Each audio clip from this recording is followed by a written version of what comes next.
안녕하십니까. 세상 읽어주는 남자 이상훈입니다. 오늘은 TSMC의 주요 고객이 최근 삼성 파운드리와 손잡는 것을 본격적으로 생각하고 있다는 소식의 배경에 대해서 말씀드리겠습니다. 최근 퀄컴이 스냅드래곤 8 4세대 AP를 삼성과 TSMC 3나노에 동시 발주할 수 있다는 말이 있었고, AMD는 삼성 4나노 공정에서 칩 계약을 체결했다는 팁스터 업로드를 소개해드렸습니다. 이 앞서서는 삼성의 4나노 수율이 급격히 개선돼 TSMC 수준까지 왔다는 얘기도 돌았습니다. 엄밀히 말해서 이런 소식들은 모두 루머입니다. 아직 오피셜은 없습니다. 하지만 이런 루머 수준의 소식들도 자주 나오는 것은 어떤 경향성을 가리키는 것일 수 있습니다. 이 산발적이지 않기 때문에 이런 루머들이 정보로 격상될 정도의 신빙성을 담고 있을 가능성도 배제할 수 없습니다.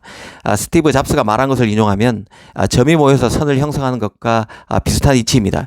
일종의 흐름, 트렌드 같은 것일 수 있습니다. 이와 관련해서 최근 디지타임스가 흥미로운 소식을 내놨는데요.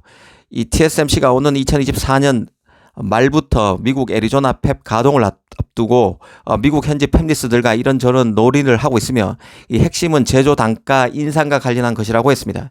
이 시장에서는 미국의 TSMC 애리조나 팹에서 M4와 M5 노드로 칩을 만들 경우 칩 가격이 대만에서 만들 때보다 최소 20%에서 30%가량 높고, 일본 구마모토 현에서 28나노와 22나노로 칩을 만들 경우에는 대만에서 제조되는 비슷한 공정 칩보다 10에서 15% 더 비쌀 것으로 보고 있습니다. 그래서 TSMC가 적정 마진 확보를 위해서 제작 단가를 더 높이려고 하고 있으며, 이게 팹리스의 반발을 사고 있다는 것입니다. 미국이라는 물가가 비싼 지역에서 칩을 만드는 이상 이런 추가 비용을 고객인 팹리스에게 전가해야 하는 TSMC 입장에서는 이게 가능해야 경쟁력 유지 확보가 될 수 있다는 것입니다. 문제는 이런 TSMC 단가 인상에 미국 팹리스들이 가만 있을 리 없다는 점에 있습니다. 디지타임스는 실제 미국의 일부 고객들은 비용에 대한 유연성을 높이기 위해서 삼성 파운드리로 주문을 옮기는 방안을 검토하고 있다고 전했습니다. 예를 든 곳이 퀄컴과 엔비디아, AMD 같은 곳들입니다. 이 AMD와 퀄컴은 실제로 삼성을 파운드리 파트너로 고려하고 있다고 전했습니다. AMD의 경우는 지난해 14나노를 통해서 삼성에 APU를 맡겼다는 얘기가 나왔고, 최근에는 4나노 칩까지 계약을 맺었다는 말도 나오고 있습니다. 이 퀄컴은 스냅드래곤 8 1세대 칩을 삼성 4나노에 맡겼다가 1세대 플러스 2세대 칩을 다시 TSMC 4나노로 옮겼죠. 하지만 다시 4세대 AP 같은 경우는 삼성과 TSMC 3나노에 동시 발주할 가능성이 제기되고 있는 상황입니다. 이런 것들이 대만보다 더 비싼 가격을 요구하고 있는 애리조나 팹의 가동과 맞물려 있음을 보여주는 흥미로운 소식이라는 생각입니다. 물론 이 소식이 틀릴 수도 있습니다. 그리고 혹여 나중에 사실이라고 판명되더라도 단순히 팹리스들이 애리조나 팹 가동이란 사실 하나 때문에 파운드리를 삼성으로 갈아타는 것은 전혀 아닐 것입니다. 이 가장 핵심은 삼성 파운드리 수율이 올라가는 등 삼성의 기술적 개선이 뒷받침돼야 팹리스의 결단도 가능하다는 점입니다. 삼성 파운드리의 기술적 역량이 올라오고 있고, 이게 가능하다면 이 팹리스 입장에서는 듀얼 파운드리 전략이 칩 제작 단가가 천정부지로 치솟는 시점에 가장 합리적인 최적의 결정일 수 있다는 생각입니다. 이번 소식에서 애플의 경우는 계속 TSMC를 활용할 것으로 봤습니다. TSMC는 매출의 26%를 차지하는 최대 고객인 애플에 대해서만큼은 칩 제작 가격을 올리더라도 20-30% 할인율을 유지해 주는 등 인센티브를 부여하고 있기 때문이라는 설명이 뒤따랐습니다.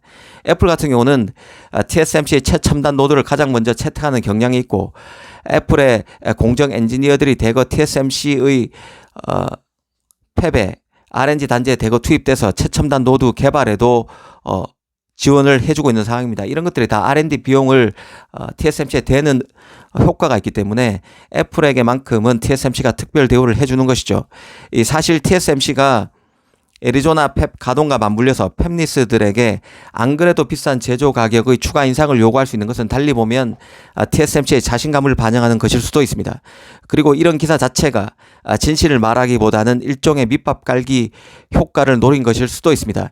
팹리스들에게 슬쩍 가격 협상이 예고돼 있는 만큼 잘 생각하고 있으라는 식의 통보 효과를 누리고 여론을 떠보는 것일 수 있다는 뜻입니다. 언론에 이런 소식을 일부러 흘렸다는 얘기죠. 어찌됐든 중요한 것은 삼성의 기술적 역량입니다. 팹리스 입장에서는 TSMC 하나에 의존하는 데 따른 폐해가 많습니다.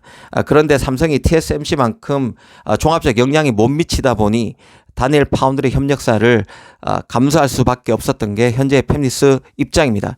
만약 삼성이 일취월장한 역량을 보여줄 수 있다면 TSMC 독점 체제에도 서서히 균열이 생길 수 있다는 생각입니다. 이 과거 TSMC 창업자 장중모는 미국 브루킹스 연구소를 대상으로 강연을 한 적이 있습니다. 당시 장중모는 비용 관점에서 미국에서 칩 제조는 경쟁력이 없다고 했었습니다.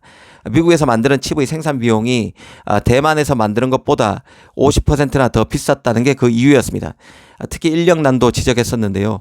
미국에는 반도체 인재가 전 세계에서 가장 많지만 미국이 확보한 인재는 칩 디자인 인재에 국한되어 있다고 했습니다.